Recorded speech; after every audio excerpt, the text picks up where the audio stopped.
December 2021. A New Mexico State Police officer attempted to pull over a driver which had received several traffic complaints for erratic driving. It started like any other traffic stop, though when the driver escaped, things escalated beyond belief. Come on! Get it!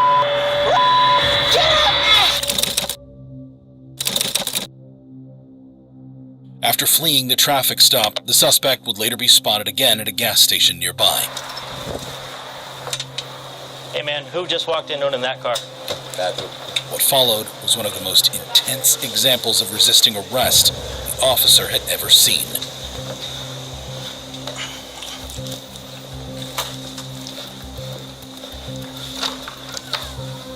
What are you gonna do about it? Come out of the stall and get out!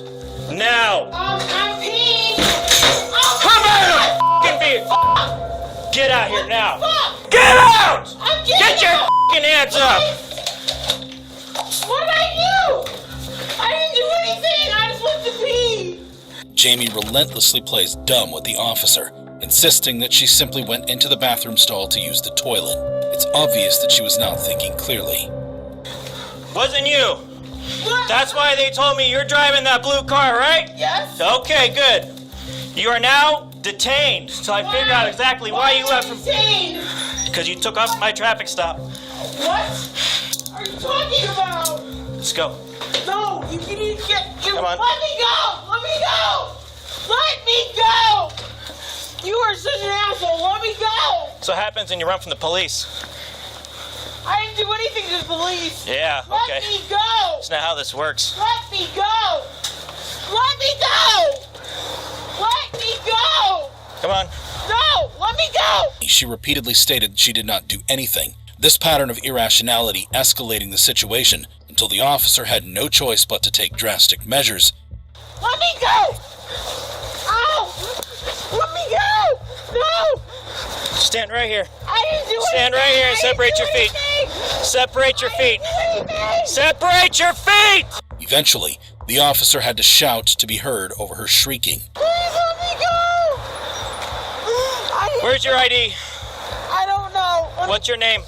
Jamie Jamie what? Granger. As Jamie finally told the officers her name, it seemed she was at last willing to cooperate, until she went back to her same old tricks. Please Spell your name. don't. J-A-M what? No, I'm not spelling my name for you. That is not how my name is spelled. Spell your name. No, You're gonna get another charge if you don't give me your name. no. Okay, My phone's in the middle of the car. Please. figure it out. If you just let me cooperate. You have the right to remain silent. Anything you say can and will be used against you in a court of law. You have the right to an attorney and have them present with you during any questioning.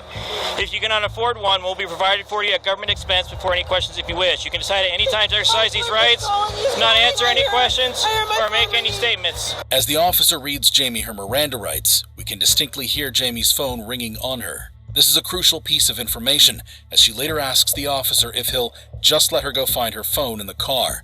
Asking to retrieve a phone she already had may have been a deliberate calculation on Jamie's part, as the police would later find incriminating evidence in the car, which Jamie may have been trying to hide. Okay, Please, where's your just let phone? me- I think it's in the car. If you just let me go over there, I'll No. find it. It's in the car. The officer, however, knew better than to let her near a car he still needed to inspect, as Jamie would soon make obvious. The police had good reason to believe she was under the influence of large amounts of alcohol. Okay, so I noticed that while we were in the bathroom, that I smelled a faint odor of alcohol coming from you. Have you had anything to drink today? A little bit. A little bit. Is that why you ran from me? No. Put you in the back of the car, okay? No, I just see my boyfriend. Come on. I just see my boyfriend, please. Please. Find my boyfriend. Please. Please find Yeah, him. just relax. There's your phone. Your phone's on you. No, I don't have it. I can hear it ringing. I don't have it. I don't. Well, I can hear it ringing. Well, I don't. Oh, it's in my leg. It's right there. I didn't put it there. Please call my. Well, how'd it get there if you didn't put it there? I don't know. Please. Is it David? Yes. Letting Jamie speak to her boyfriend was a gesture of kindness from the officer in an attempt to calm her down. You gonna calm down? If you calm down, I'll fix your handcuffs. Okay. We have a deal? Okay. This initially seemed to work, though she still relentlessly begged police officers not to tow her car, and shouting to attract attention. I swear I didn't see you. Please don't tow my car. I have to tow your car. Please. I have to tow your car. I didn't see you. All right. I swear. Please don't tow my car. Please. Turn your hand this way. Just put your hand right here in your lap for a second, okay? Please don't tow my I have to tow your car. Please don't tow my car. Okay? Relax for a second. Ow! Just hang on. Sorry, hang on. Relax. There you go. Ow! Let me see your hands. I'm gonna put them in the front for you, okay? Why you smell like booze right now, okay? How much you had to drink today? Nothing. Yeah, that's not what you told me initially. No. So Nothing. you had nothing to drink? No. Okay. So, would you be willing to take some standardized field sobriety tests so I can see? No? Sure. Yep, I'll take some field sobriety tests. Sure. Are you gonna do them or no? Sure. Okay. You wanna unbuckle me? So, here's the deal. If you try to run, I'm not gonna run. all right, I'm gonna tack you to the ground and there's a possibility you might get injured. Not gonna run. Okay. I did not. No, I'm not gonna run. Okay. Unbuckle me. I'll take whatever test you want. You want to take some field sobriety tests? Sure. All right. Perfect. Getting Jamie to take field sobriety tests would be the closest thing to real cooperation the police would achieve with her. Touching heel to toe, looking down at your feet, counting out loud so I can hear you. One. Hang on, don't start yet. Okay? I didn't tell you to start. All right? Do you understand my test? You know what? I'm drunk. Okay? I'm drunk. Okay. I just want my boyfriend. Okay? Ultimately, her body language and overall lack of focus betrayed her intoxication, and she was forced to admit what everyone already knew. Okay, well, do you want to finish the test or do you want to stop? Just stop. Okay. I just want my boyfriend. All I right. didn't do anything wrong. Okay. Jamie has just admitted to driving drunk, yet instantly falls back into pleading that she didn't do anything wrong. Her tantrum is apparently far from over. After placing Jamie back into the police vehicle, the first officer inventoried her car so it could be towed. Considering Jamie's state, what he found was no surprise at all. 2 bottles of hard liquor in the front seat, and one of them was open. No! Okay, What? tell you what, Let me go! I'm going to put the handcuffs behind your back if you don't stop. No! Let me go! No. I did not do this! Let me go! You cannot hold my car! The time she spent alone with her thoughts only agitated Jamie, leading to a disastrous idea. Okay, no, you're not getting out. Yes, I am! No! No! No! Get off me! Get off me! Get off me! Stop it! You're going to get a Stop it! Sexual assault! You're gonna get an additional. Let me go! Do you? Let me go! You're going to get battery Sexual on assault! You're going to get battery Sexual on assault! Let me go! If she could convince people that the police were harming her, or incapacitate them somehow, she might be able to get away. Accusing officers of sexual assault is a common tactic used by women on male police to try and get away with charges. Fortunately, all the officers in this case were wearing body cams. You're going to get another charge No! if you hit me. Let me go! Let me go! Come back over here, put your No. seatbelt on. No! Come back Let over me here. go! Come on. No! Jamie doesn't stop at just kicking and biting police, offenses which are severe enough on their own. Instead, she goes on to make even more violent threats and sick allegations toward the officers. Get in. Get in. No! No! Get Let in. me go! No! Get in. Get in. No! Get in. Get your feet in. Finally, after an excruciating ordeal trying to get Jamie to simply sit in the car, the officer allowed himself to voice what everyone was thinking. Aye. This is why I hate drunk people, dude. Oh yeah. This is why I hate drunk people, dude. My thoughts exactly. And despite this statement, the police officer showed remarkable patience toward a suspect who stopped at nothing to create as much chaos as possible. Ultimately, he let the charges speak for themselves and performed his job admirably. Stop kicking my door. Sit up. I need to sit up. I can't breathe. Please. Sit up. Come on.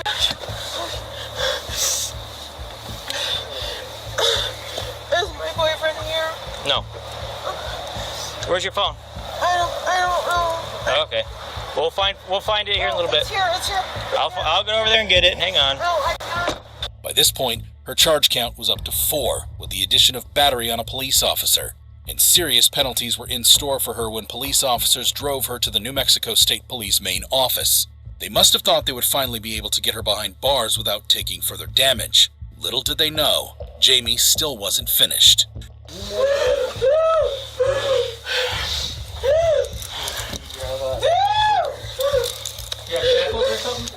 Nah, that's all we got. Need some? A what? Oh, no, we'll be alright. Sit down. Thank you.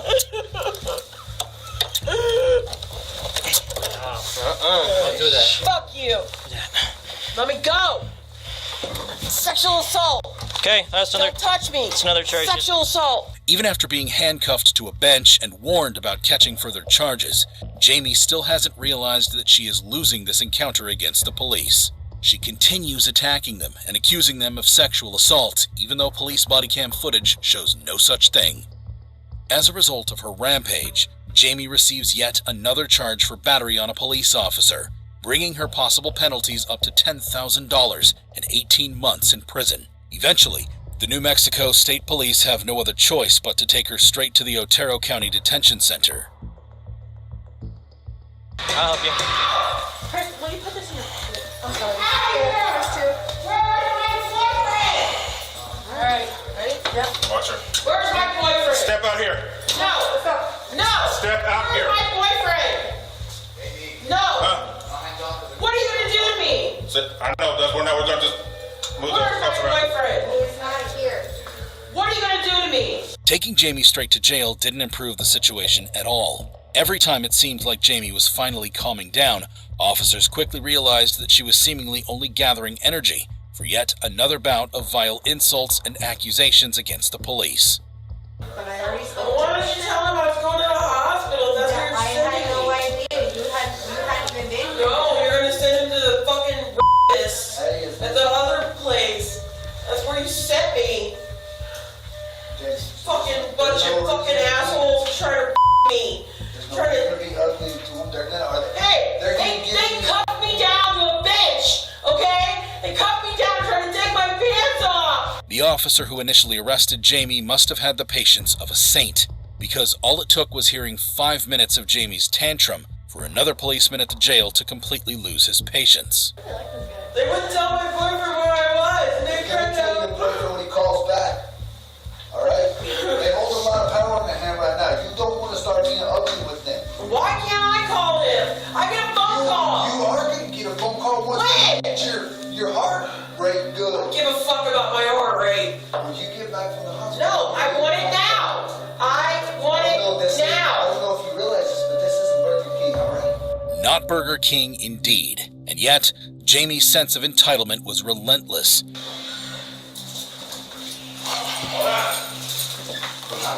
Ready to move. Let go of me. Let go of me.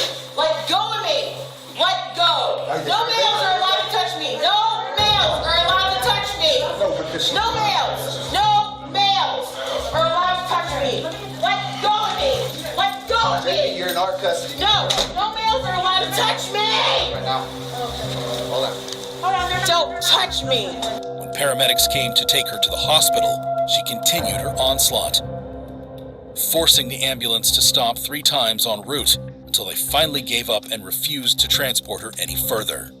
She keeps throwing off her seatbelts during transport, and I've deemed it unsafe to transport her because of that behavior. Are you taking the seatbelt off? No. It came off. I did not touch it. Only the police officer who first arrested Jamie eventually managed to get her to the ER. Since these events, Jamie has taken a plea deal, pleading guilty for a DWI and 2 counts of battery on police officers. It remains unclear whether Jamie spent any more time behind bars. I'm not going to sit here and listen to more twists and turns, okay? We're not going to go down different roads and paths, because I don't need to right now. Don't A and B and but and because. It's over. It is the truth. It's time to come to grips with the truth. You don't care. You care about you. No, You are the only one that you care about. You're the most selfish woman I've ever seen in my life. In the districts of Florida, a man named Abraham Lee Shakespeare had won a $30 million lottery on November 15, 2006. The downside to this were his greedy friends who saw an opportunity. One of them was Doris Donegan Moore, also known as Dee Dee, who also worked as Abraham's financial advisor. Dee Dee, however, had a history of several crimes and felonies. On November 9, 2009, when Abraham went missing, Dee Dee not only started living in his mansion, but also took hold of his money. She claimed that Abraham had signed over all his money to her as he became tired of people asking for his money. After several weeks of investigation, a phone call from a friend of Abraham's, Gregory Smith, led to the discovery of his body buried in the backyard of his own mansion. Police took Dee Dee in for questioning, where she claimed that a man named Ronald had been responsible for the murder. Detectives did not know what they were in for with Dee Dee, who was about to take them for a spin in their search for truth. Well, I have lied to them because I've been scared of this man and they don't believe me. I asked for protection. Okay. They kept asking me. They knew I was keeping something from them. They knew I had kept hiding something. I'm not telling them everything because I am really scared. They don't believe me. I ask if they can give me protection and I tell them. After last night I didn't care. Okay. Once I found out that he really died, I didn't care. I'd rather be dead myself. I don't care. I want him in jail. Alright, time out. This man that you're supposedly scared of, who are we referring to? The guy's name's Ronald, and Ronald exists. He even threatened. Talked to him. He threatened him, because called me, because he got a threat from Ronald, too. He threatened him so bad that he went to the sheriff's department and filed a false report to say the man was still alive. I don't care if if my sister, somebody killed her, I would not go file a false report and say I've talked to her if I didn't. That is my sister. I'd rather be not kill that man. I wouldn't do that. I wouldn't Then pick who up did? a gun. I told him that is true. Got Ronald come and seen him and scared him so bad that he went. Is that true? Did he file a false report? Did he say that he seen Abraham? He never went up to the sheriff's department. There's been no report from anybody that he's alive. None. So he lied to me. Dee Dee, enough of the lies. Okay. Then he lied to me. Okay. No one's lied to you. In fact, let me give you a hint about I've been talking to him every day since this thing's been going on. And I know that you've approached him about things. And you've offered to pay him money to tell stuff. Okay? Look at me for a minute. Tired of Dee Dee's lies, detectives want to hear the truth from her about Abraham's murder. The lies referred to by the detective are that Dee Dee had paid Gregory to pretend to be Abraham, going as far as to even call his mom, saying he's okay. Detectives also know that Dee Dee's husband, James, had dug a hole for Abraham's grave. What they also know is that James had thought the hole was for one of Dee Dee's many projects. Detectives then confront her with that information, hoping it would make her tell them the truth to protect her husband from being charged with it. None of the little stories like he told you are going to fly anymore, okay? Honestly, at this point, what you need to start realizing, if you love your son like you love your son, like you tell me you do, okay? You need to make sure he has at least one parent left on the outside. Okay? Listen to me. All right? It's time to start admitting what you did. Honestly. No more games about Ronald. No more look at me. Look at me. No more. Don't say another word. Listen to me. No more games about Ronald. No more games about Shaky Sean. None of the stories. None of the convoluted mess. Okay? I have a very good idea of what happened. Okay? Okay, you tell me. James Moore did dig that thing. Okay? I know he did. All right? James Moore knows he did. Okay? I just spent the afternoon with James Moore. Okay? I just left with James Moore. All right? We know what happened. Now, it's important for you to tell the truth. If you want RJ to have his father out here with him, James didn't do anything. If you want the rest of your son's life, as I'm telling you, the rest of your son's life is in jeopardy for right now, for what you say. Now, okay, you have been selfish beyond selfish. Okay, you have done things that the average person would never even think of doing. All right, it's time now to stop thinking about Dee Dee Moore. It's time to start thinking about R.J. Moore. And you're putting your 15-year-old child in jeopardy. And I say that with meaning because of the fact that you are potentially looking at both parents. I already told Clark that James did not know what that hole was, but I really... And how could he not know? Because what I did was... You're looking at a 5 to 6 foot hole. How could he not know? Because I told him we were burying some concrete. We had buried concrete out there on the property before. If you look in front of that building, there's concrete buried. There's concrete buried right in front of the brown building to the left. The one in the middle, the little shack-looking thing that has some new stucco and paint? Yeah, that one. There's concrete buried right there in the property. There's no concrete buried where the victim was found? I know that. I know that.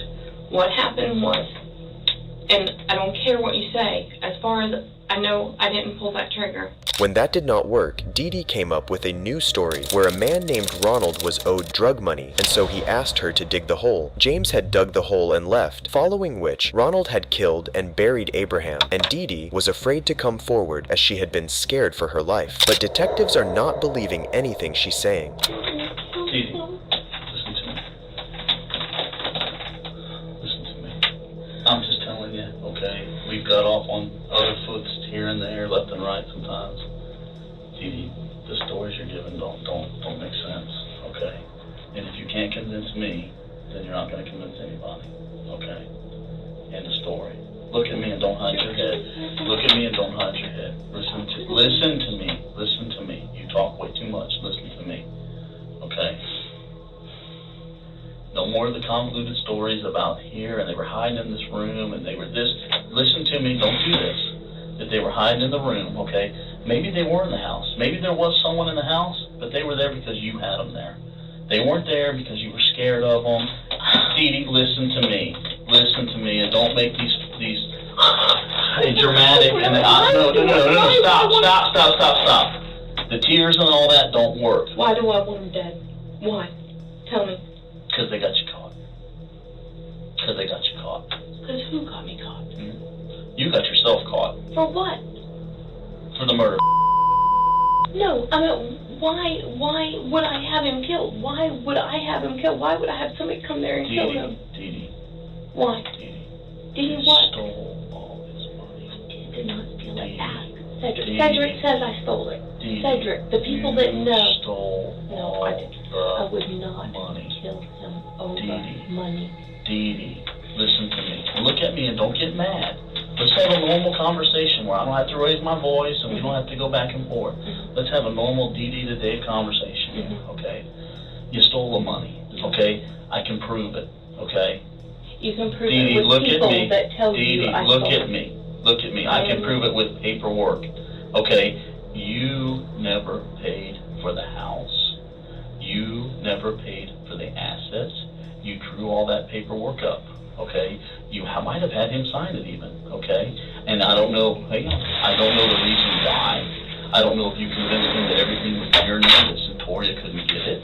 I don't know how you convinced him to give you everything without paying for it, but you did. Had nothing to do with it, but I did not kill that man. Well, then explain it with a real explanation, not some convoluted this and that. Explain a real to us of how explanation. James is not involved. And not your stories. I told you how he didn't know. The only and most crucial hole in Dee Dee's story was that after Abraham had been killed, she moved into his home and went on about her days as if nothing had happened. Detectives then had Dee Dee grasping for a way out when they confronted her with this. You didn't live the life of somebody who was scared, Dee Dee.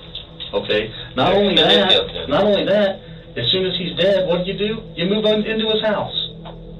As soon as you were so scared of these individuals, why in the hell would you move into this man's house and put your 15-year-old son in there? Because it was safe, because if you can't get past that first gate. I don't buy that. Oh, Dee Dee. Give me a break. It was. Dee Dee. It was safe. Dee Dee. So somebody that you're scared didn't live of? the life of a scared woman. Not at all.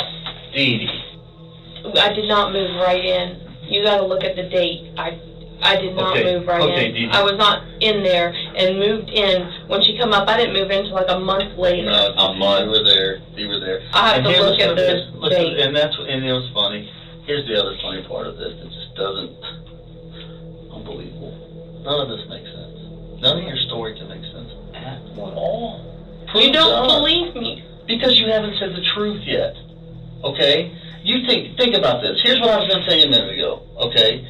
To believe your story, 2 murderous thugs kill but they're going to leave you a witness alive.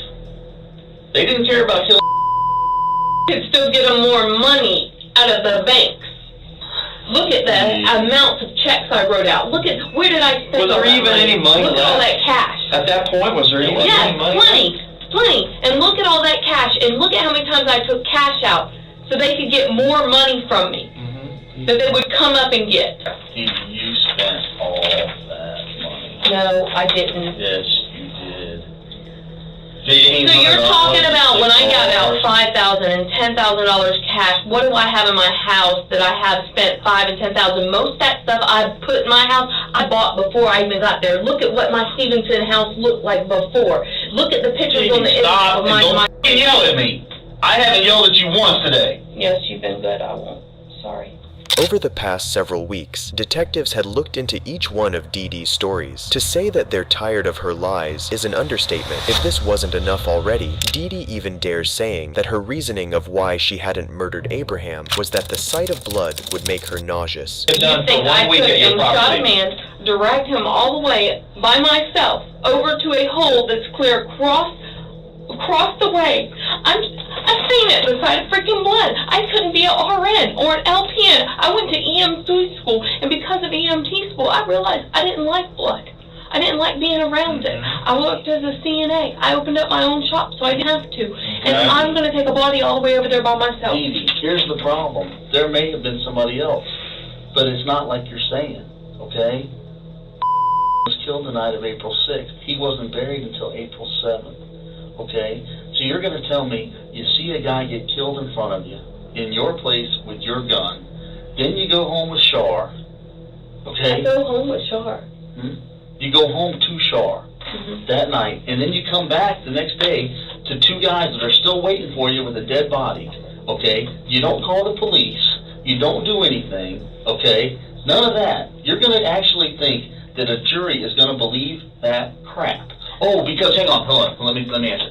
Because they threatened to hurt my son. Well, how exactly would they have hurt your son had you driven to your house, dialed 911, and said, these people are at my house with a dead body now? Guess what would have happened? They would have been arrested that day. Yeah. So how could they have hurt you? Dee Dee's theatrics then start when she starts crying in a foolish bid to manipulate the detectives. And as you will see, in a matter of seconds, she can go from a crying victim to a lawyer who can defend herself.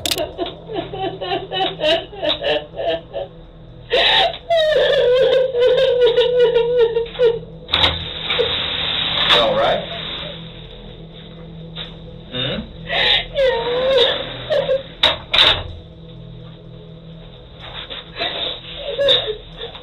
Hey, in fact, you come over here, okay? Listen to me, okay?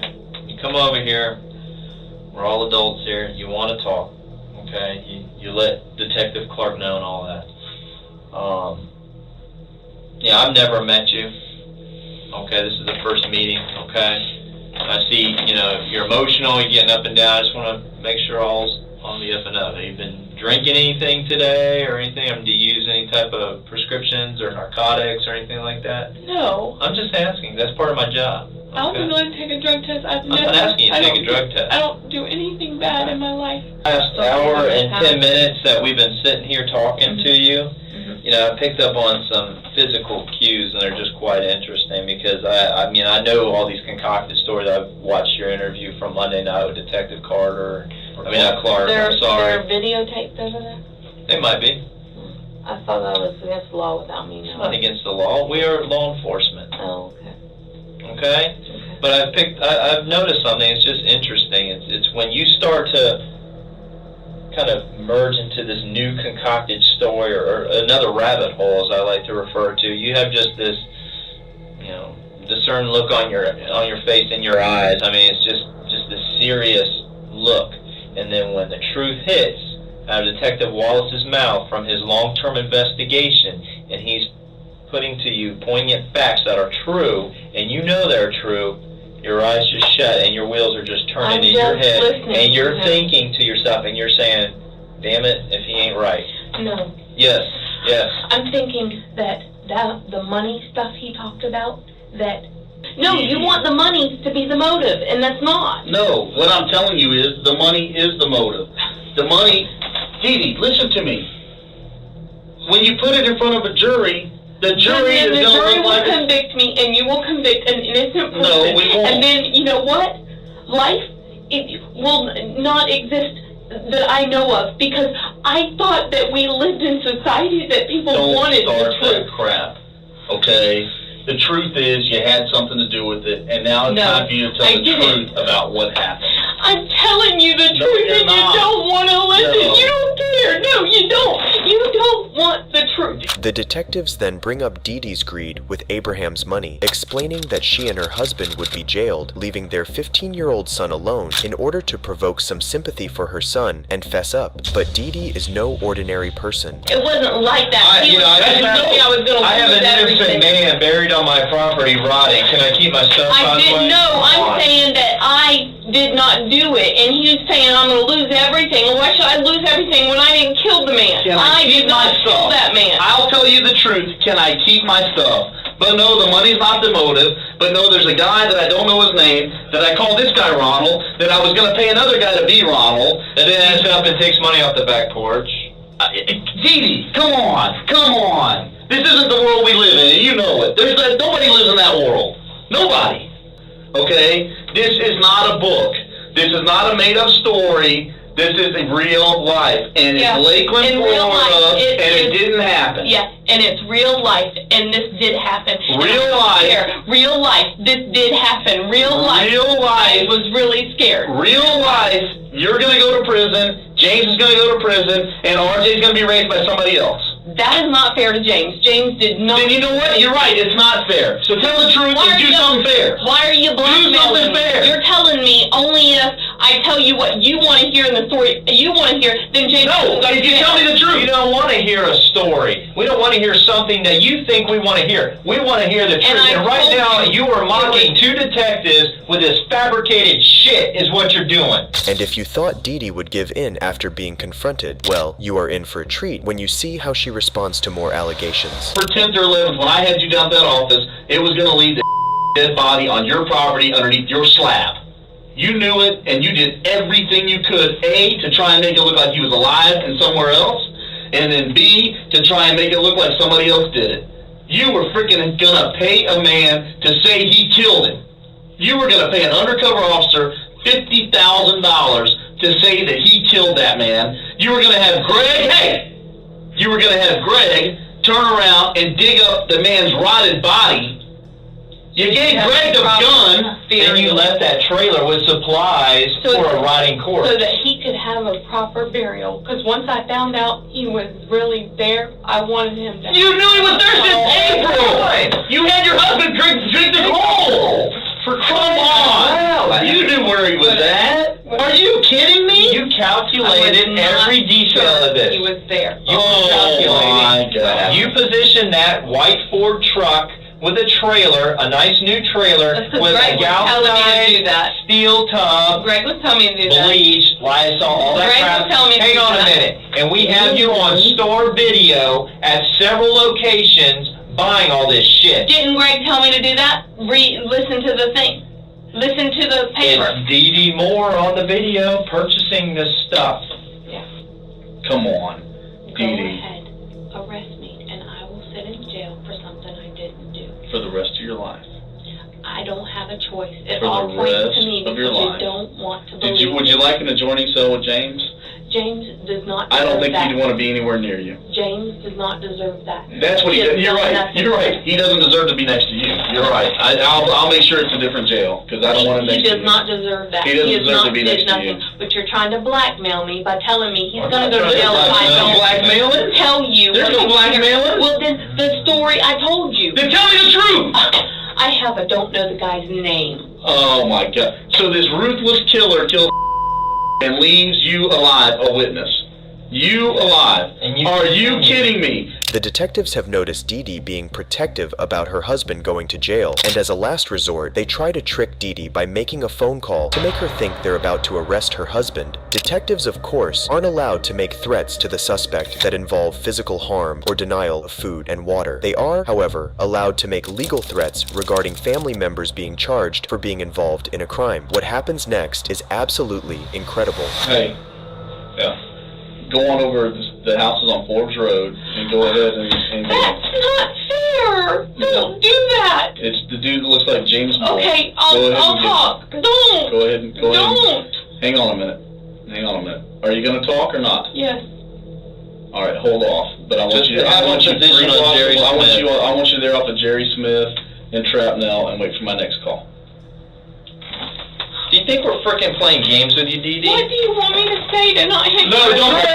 The truth. Don't play this frickin' game anymore.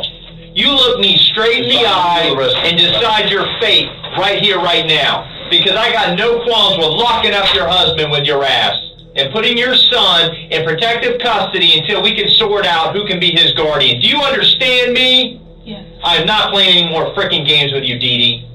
I did not. Tell me the truth about what happened to and who was involved with you before we go to your ex-husband's house and lock his ass up. And RJ is there right now. Do you think I'm playing games? No, I don't. Sit back and talk to me. That's not fair. It is fair. It's reality. It's called solving crimes, Dee Dee. It is law enforcement. I really don't know the guy's name. I don't believe that for 1 second. I would not ever shoot another human being. That is really sick. Very sick. Very, very sick. A valuable witness. The truth out? Nah. Okay. A valuable witness. That's it. I'm done. Sit down. Sit down. Sit down now. That's blackmail. I'm done. Blackmail. No, it's not. Why can't I go to jail and take the charges? Why can't I take the charges? Right, just say I did. It's going right now. No, just say I did. It's going first. You the whole time. You want me to tell you a lie. So you tell me what lie you want me to tell you, and then James can stay there, because that's not fair to him. He did not know anything. He is innocent in all of this, and so you're going to put an innocent man in jail. You are not. You are not. You want me to admit that I are not. forcefully, I paid some crazy man to tell and that is not true. I wouldn't pay for a man to get killed over f***ing money. And it seems our killer has finally accepted defeat at last. You're the most selfish woman I've ever seen in my life. No, I do care. Who do you care about? When you look in the mirror, I care about me, and that's I it. don't. I'm gonna go in prison for something I didn't even do and sit on a mattress with no pillow. No, they give you pillows in prison. Yeah, they give you pillows. Oh, I heard they did. They give you nice pillows in prison. Blankets, sheets, all that stuff. You get linens in prison. Oh. Yeah. 3 meals a I day. don't think they're 300 it's in jail? No, in jail you have pillows too. Everybody told me you didn't get a pillow. Falkenberg has great pillows. Orient Road has great pillows. Oh, they told me you didn't In fact, get the laundry room's right over here. Yeah, I see it every morning when I come into work. They're out there cleaning the sheets and drying. Oh yeah. You can get a job too. They can give you a work while you're there. You can clean, you can wash, or you can cook. I mean, do that for the rest of your life. That's fine. I guess I'm gonna have to. I don't have a Do you know how to I'm cook? trained. I mean, do you have like culinary skills and stuff? Yeah, I know how to cook. Can you cook for 3,000? That could be valuable over there. Yeah, I can do that. Maybe you can do that. You can like stir the beans and put together bologna sandwiches and stuff. Yeah. The fact that she was so dramatic about not getting pillows and then just admitted everything when she realized she'd have pillows in prison is crazy. After this interrogation, the detectives had enough proof and Dee Dee was finally charged with first-degree murder. She was found guilty and sentenced to life in prison without parole. She is now where she deserves to be. What are you guys doing here? Waiting to go to Starbucks in a second. Why? I've been having auto break-ins in this parking lot every morning around this time. Yeah, I just got. And so, okay, well that. This morning, I was driving all night. Okay. Takes 8 hours to get. Well, relax. That's my reason why I'm talking to you. Okay, so wait a minute. Now, why did you ask me for my ID? You just explained to me about the break-in. Right. But why did you explain to me about the my ID? What's that about? This encounter occurred in 2019 between Alameda County Sheriff deputies, 72-year-old mother Asieli Lagervale, and her two daughters, Audie Lagervale, 17, and Asieli Hadidge Lagervale, 19, in Castro Valley, California. At first, the family is grateful for the warning that there have been frequent thefts in the area, but the interaction quickly sours when the deputy inquires if the mother is legally able to park in a disabled spot, despite the very visible placard on her rearview mirror. Then, she's demanded to produce her identification, which she refuses. Attorney Craig Peters, who represented the family, said that the mother was absolutely right that she did not need to provide her ID to Deputy Stephen Holland. They can ask. They can always ask, but you don't have to give it to them. And they can only demand it if they have reasonable suspicion to believe that you've committed a crime. Attorney Peters said that this was only the first time that the deputies violated the Lagervale family's constitutional rights. Apparently, Deputy Holland believed the fact that the three women had been sitting in the car for a while, and that the mother may have dozed off for a few seconds, was suspicious. But as Asieli said, she'd been driving all night from Nevada, an 8-hour trip, and was just taking a break before going into the Starbucks to get a cup of coffee. Moreover, one of the daughters was apparently about to get dropped off for a math test in Berkeley, and may have needed some caffeine to energize herself for that. Nevertheless, Holland continues to demand for Asieli's identification, and the situation only escalates as Asieli continues to refuse. She even calls the police on the deputies at one point, and Deputy Holland informs them that they're all being detained. He won't even let one of the daughters go inside to use the restroom. I sell it. Well, hold on. Call 911. Call 911. What is going on here? I'm gonna call the police. Okay. No, we're not doing that. Okay, everyone in this car is detained. You can go back in the car and wait, or you can go in handcuffs and go in my car. Obviously, no one in the car reacts positively to the deputy's threat to put them in handcuffs if they do not cooperate. And he follows through with that threat after both of the daughters are out of the car, and he tries to yank Asieli from the driver's seat.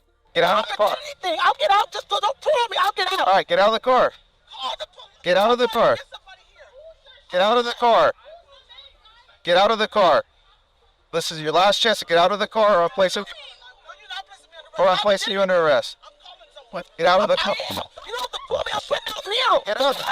You're being the thing. Put your hand behind your back or you're gonna go to jail.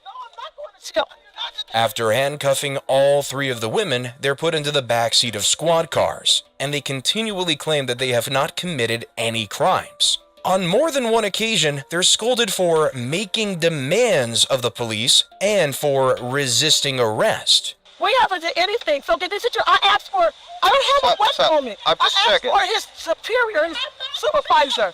I asked for a supervisor. Grab a seat.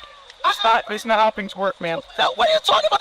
We haven't done anything. Take your feet. We haven't. You don't demand what we do. No, I'm not demanding anything. Then, Deputy Holland goes back to the rental car and tries to find Asieli's ID in her purse. Her daughters continue to engage with the cops, and at one point, an officer seems to push one of them into the squad car. She insists that he's hurting her. Sir, you're hurting me! No. Like, really? You really? No. Yeah. Holland goes back over to the car Asieli is in, and he asks her where her ID was because apparently he couldn't find it. I need to identify who you are and your relationship to this car and to the people. So, where's your driver's license at? It's in my wallet. Okay, which one's that? It's my black wallet. The black wallet? Is that in the purse that was right by your feet? Yes, it is. Okay. From there, it seems as though Deputy Holland mutes his body cam while he consults the other officers. The policies on such an act vary from department to department, but in Sacramento, which is about an hour and a half away from where this incident occurred, officers are instructed not to deactivate or mute their BWCs, body-worn cameras, until the investigative or enforcement activity involving a member of the public has concluded. Well, I'm going out and talk to my partners. Farrah, what is going on? This rule came after the highly criticized actions of officers muting their cameras right after the shooting of a 22-year-old man named Stephen Clark, who was black just like the women involved in this incident, in his grandmother's backyard. However, the Alameda County does not have these stringent mandates. Instead, officers there have much more discretion.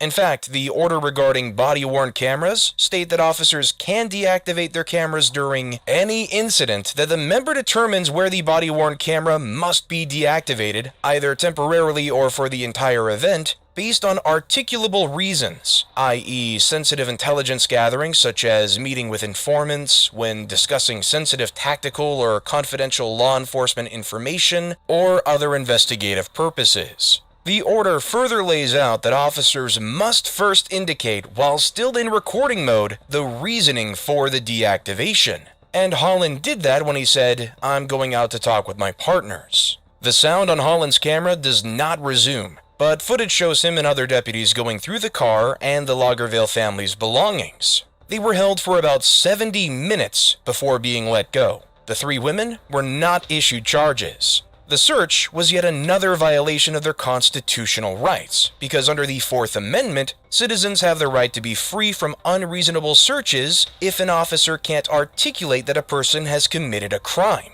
which of course neither Deputy Holland nor his associates could do, as parking in a Starbucks parking lot, even for a prolonged amount of time, without extenuating circumstances, is not indicative of a crime. Unless, of course, there were reports of trespassing or soliciting, but it's clear that there wasn't in this case. It's interesting to note that the initial call or report of the break-ins said that it was either two black men who were involved, or one black man and another Latino man.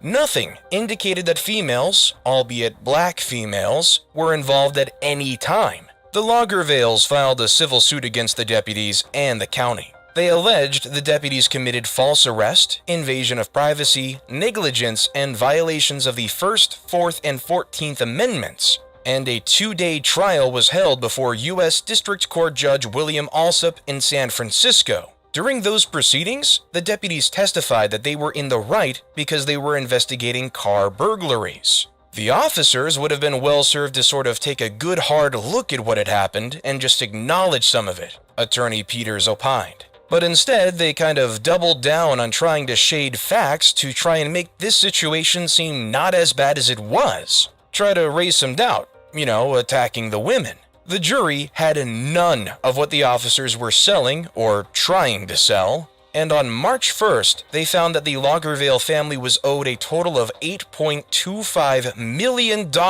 in damages. Specifically, Deputy Holland was found liable for $2.7 million to the mother and $2 million to each of her daughters. And Deputy Monica Pope, the blonde woman in the video, was found liable for $750,000 to both daughters. The jury also found that Alameda County was liable for the officers' actions. Admittedly, $8.25 million is a lot, especially in a case that did not allege the use of excessive force. To compare, in the Stephen Clark case, which involved the fatal shooting of an unarmed citizen, his family was only awarded $1.7 million.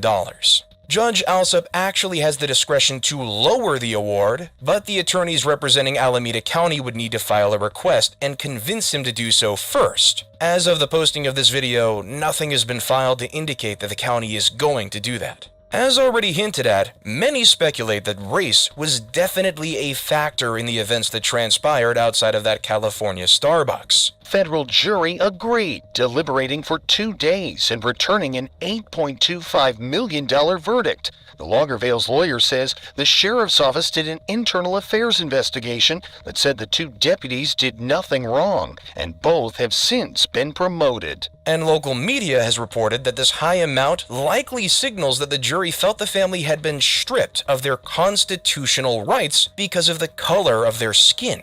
However, none of this has affected Holland's or Pope's careers. On the contrary, they've both since been promoted to sergeant, and an internal investigation found that they did nothing wrong. Interestingly enough, an analysis of excessive force and wrongful death police payouts from 2015 to 2020, which was obtained by local media, revealed that Alameda County had the most payouts than any other enforcement agency in the Bay Area during that time period. The two agencies before Alameda County were $5.5 million and $5 million respectively, and stemmed from the death of a 20-year-old man. Attorney Peters said, "I think what makes me upset is that the Alameda County Sheriff's Office didn't take the initiative to correct what to me seems like such an easy thing to have corrected early on. And instead, they wanted to sweep it under the rug."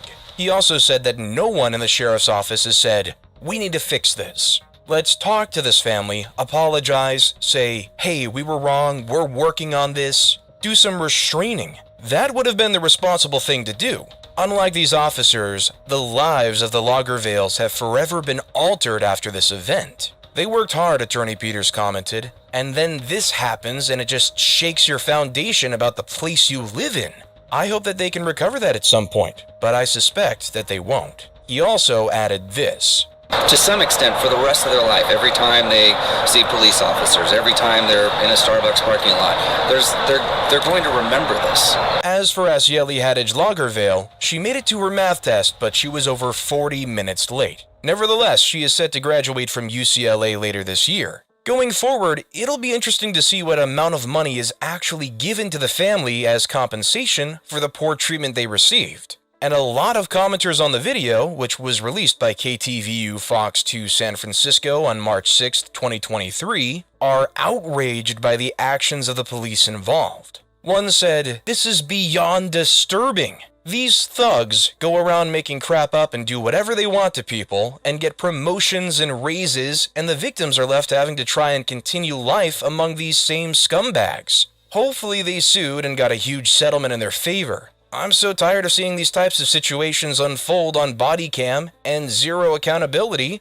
and qualified immunity." Qualified immunity in the United States protects a government official from lawsuits alleging that the official violated a plaintiff's rights, and only allowing suits where officials violated a clearly established statutory or constitutional right. When determining whether a right was clearly established, courts consider whether a hypothetical reasonable official would have known that the defendant's conduct violated the plaintiff's rights. Courts conducting this analysis apply the law that was in force at the time of the alleged violation, not the law in effect when the court considers the case. And according to the 2009 Supreme Court case Pearson v. Callahan, qualified immunity balances two important interests: the need to hold public officials accountable when they exercise power irresponsibly, and the need to shield officials from harassment, distraction, and liability when they perform their duties reasonably. Another comment critiqued others who likely voiced support for the deputies and said,